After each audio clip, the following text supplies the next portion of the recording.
Hoje aqui no Estúdio Summit a gente está recebendo Marta Gabriel, ela que é consultora, professora, artista e deve ter umas 60 horas no dia para conseguir fazer tudo que ela faz, né, Marta? Bem-vinda. É corrido, obrigada, minha querida, prazer estar aqui. Mais ou menos isso. Mais ou menos isso. E é um prazer enorme estar aqui com vocês também. Ah, imagina, o prazer é nosso. A gente queria conversar um pouquinho contigo sobre o assunto da tua palestra, né? Tu falou bastante em programação neurolinguística, falou também em meditação. Por que tu acha que hoje em dia esses conceitos, pelos inúmeros benefícios que eles trazem, eles ainda são tão pouco usados na educação, por exemplo? Então, eu acho que é porque eles são poucos conhecidos ainda como instrumentos científicos. Então, se você for pensar em meditação, mesmo programação neurolinguística, até recentemente a gente não tinha muito como medir o cérebro e comprovar os efeitos que eles tinham no cérebro. De uma década para cá, principalmente, os equipamentos de mensuração do cérebro evoluíram bastante. E recentemente, é bem recente mesmo, há alguns anos, por exemplo, a meditação foi provada como a capacidade que ela tem de alterar fisicamente a estrutura do cérebro. A partir daí começou a aumentar o interesse. E aí dá para usar em qualquer área, inclusive na educação. Nos Estados Unidos, em algumas escolas que estão sendo usadas meditação para crianças em bairros que são violentos, o nível de violência diminuiu consideravelmente com a prática da meditação com os alunos. Então, eles têm horário para fazer meditação assistida com os professores. E isso, assim, é um exemplo de como funciona legal, né? Legal, bacana. E assim, pensando hoje no processo de inovação, né? Tu fala bastante sobre inovação nas suas palestras. Qual tu acha que é a principal barreira para, por exemplo, os meios de comunicação inovarem hoje no Brasil? Então, o problema da inovação é que ela tem muitas etapas e ela é método. Então, não é só na comunicação, mas em qualquer área, não adianta só ter ideia. E hoje, o que acontece? Todo mundo tem ideia, lógico, a gente está num ambiente que é extremamente estimulado. Difícil era ter ideia nos anos 80, que você tinha um ambiente muito menos estimulado. Só que nos anos 80 era fácil de você implementar uma ideia. O que acontece hoje? Você tem muita complexidade de plataformas, você tem disciplina e metodologia e uma mudança de mindset. A outra questão da mudança da inovação, ela tem que ter alguém que está fomentando isso de cima para baixo. Você não faz inovação sistêmica só de baixo para cima com gente entusiasmada, né? Entusiasmado você tem alguns casos. Então, para que a inovação aconteça, a gente precisa mudar o mindset, a gente tem que fazer mais pergunta do que dar resposta, isso é uma mudança na educação. A gente tem que ser resiliente, não pode ter mimimi, a gente está numa cultura de mimimi que é horrível. Então, essas mudanças, se você pegar culturas corporativas, familiares, que focam em experimentação, resiliência, fazer pergunta em vez de ficar acertando resposta, são os ambientes que acabam fomentando a criatividade e depois a disciplina para você poder implementar e a ideia virar realmente algo útil com valor para alguém. Bacana. E já dando um pouquinho aqui de introdução ao teu próximo livro, não quero dar spoilers, mas eu quero que você comente um pouquinho com a gente sobre a questão da inteligência artificial, né? Como que tu acha que ela pode ser, de uma forma mais prática, aplicada aos negócios hoje em dia? Então, hoje a gente está com um nível de inteligência artificial bastante, evoluindo bastante com Deep Learning, que é o que a gente tem por detrás dos assistentes digitais que estão melhorando consideravelmente. Então, os esquemas de redes neurais aplicadas profundamente para imitar o pensamento humano, a teoria e o conceito a gente já tem, e mesmo a parte de implementação, há muito tempo. O problema é que a gente não tinha processadores que davam conta disso. E agora os processadores estão ficando cada vez melhores. Então hoje, quando a gente fala de inteligência artificial, às vezes o pessoal acha que é exterminador do futuro, que vai entrar pela sala, ou se a gente está com ex-máquina já, né? Não, esse nível a gente vai demorar ainda algumas décadas para atingir, mas o nível que a gente está hoje eles são extremamente especializados em alguma atividade, e nisso eles já batem os humanos, que é o caso de ganhar xadrez do Kasparov, ou ganhar o jogo Go do pessoal lá em Taiwan, ou fazer reconhecimento de imagem melhor do que a gente. Então, nessas áreas, hoje, isso está sendo usado por praticamente todas as indústrias. E no marketing, dá para usar com chatbots melhores, dá para a gente utilizar como assistentes para análise de comportamento de público associado com Big Data. Então, tem muita solução bacana, né? E para falar um pouquinho do livro, uma das coisas que a gente percebe, que eu percebo, eu escrevo livros já há bastante anos, esse é meu 6º livro, as pessoas não entendem o mundo digital. E eu sempre tenho que fazer uma introdução do mundo digital para cada área, negócios, educação, marketing. E ele é um pequeno manual do mundo digital. Então, por exemplo, inteligência artificial, lá tem 2 capítulos só para te dizer as diferenças entre elas, o que é machine learning, como que funciona com exemplos práticos. A outra dúvida que o pessoal tem também, ninguém sabe o que é um bot, um robô, um androide, um ciborgue. Então, o livro trata de, na parte, somos nós, os robôs, então é humano, robô e nós juntos, né?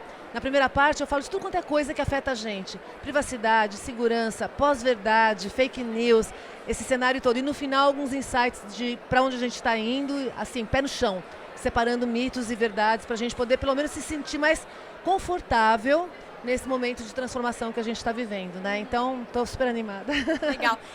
Falando em pós-verdade, tu pode explicar para a gente um pouquinho na tua concepção, lógico. Qual que é esse conceito? Ótimo, nem é na minha concepção.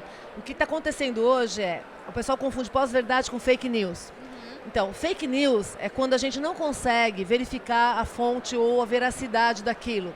E existem estratégias de utilizar fake news mal intencionada eventualmente, ou às vezes não é nem mal intencionada, a pessoa dá uma notícia errada e aquilo acaba pegando, propagando e ninguém consegue verificar a fonte e causa um estrago. A pós-verdade não é isso, a pós-verdade é quando as pessoas acreditam em algo que o ambiente faz com que elas realmente reforcem aquela crença, independente de ter os pontos de vista, e aquilo vira quase que uma religião. Então, independente de ser, por isso que é pós-verdade, você pode trazer todos os dados para mim, mostrando que aquilo não é verdade, que aquilo que você está acreditando não é verdade, que a verdade é outra. Não importa. Se eu acredito, aquilo é verdade. Então, ou seja, a minha crença em algo, e o ambiente favorece muito isso, porque a gente está no digital, a gente tem a opção de seguir quem a gente quer, e a gente tem a opção de quem segue a gente desligar de quando não gosta do que a gente fala. E aí, o que acontece? Eu só sigo quem eu quero, eu só ouço aquilo que eu quero ouvir. E quem me segue, quando eu falo alguma coisa que não gosta, para de me seguir. Quem me segue só fala o que eu quero ouvir também. Então você começa a acreditar que aquele mundinho é o único mundo que existe. E isso fortalece, essas bolhas, né? Fortalecem a crença no que você tem e piora o fenômeno da pós-verdade. Certo. A gente viu nas últimas eleições aí muita discussão sobre o uso de algoritmos, né? A formação de bolhas sobre opinião, inclusive na eleição do Trump teve muita essa discussão. Provavelmente esses conceitos vão ser um pouco mais explorados nas nossas eleições, né?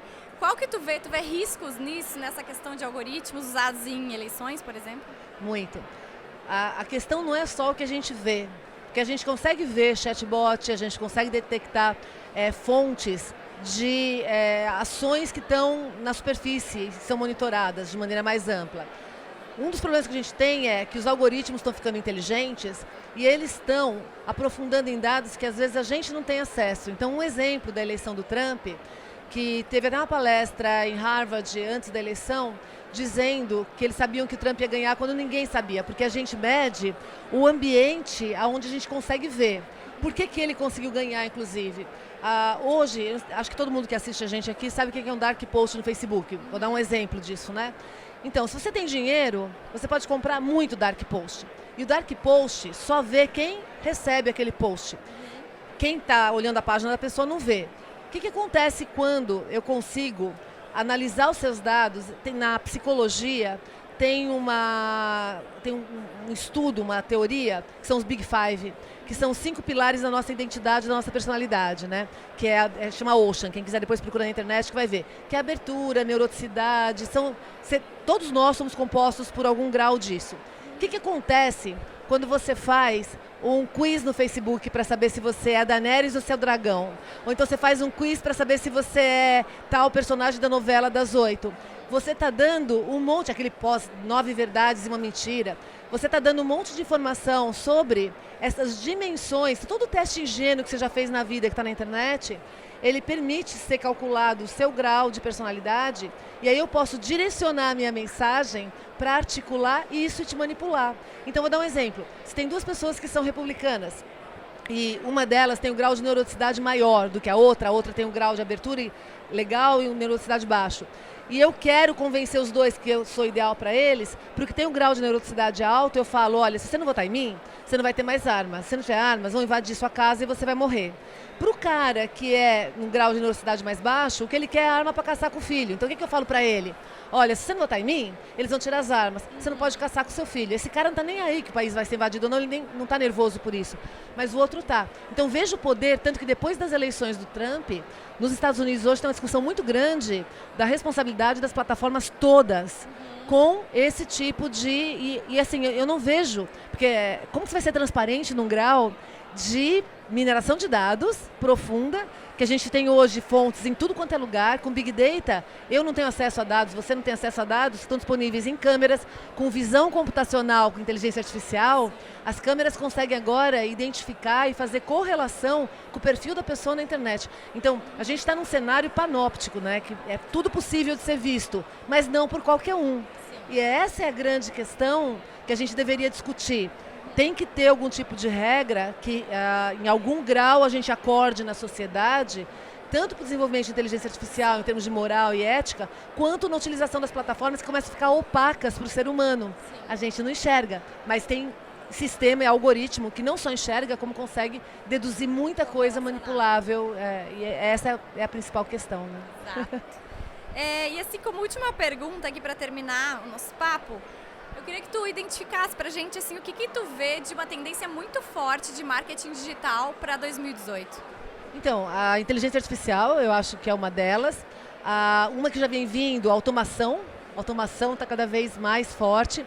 E com a inteligência artificial, esses simplesinhos que eu estou falando para você, tem um potencial gigante de substituir muita coisa do que a gente faz, inclusive, né? O chatbot já é uma primeira linha no atendimento e os índices de acerto de chatbot estão maiores do que os índices de acertos de pessoas resolvendo o problema. Então, a automação, não só com inteligência artificial, mas todos os graus de automação que a gente pode ter, e aí a gente está aqui que a automação é uma das características. Vídeo deve continuar sendo uma tendência que vai crescer mais, porque as plataformas estão cada vez melhores para isso.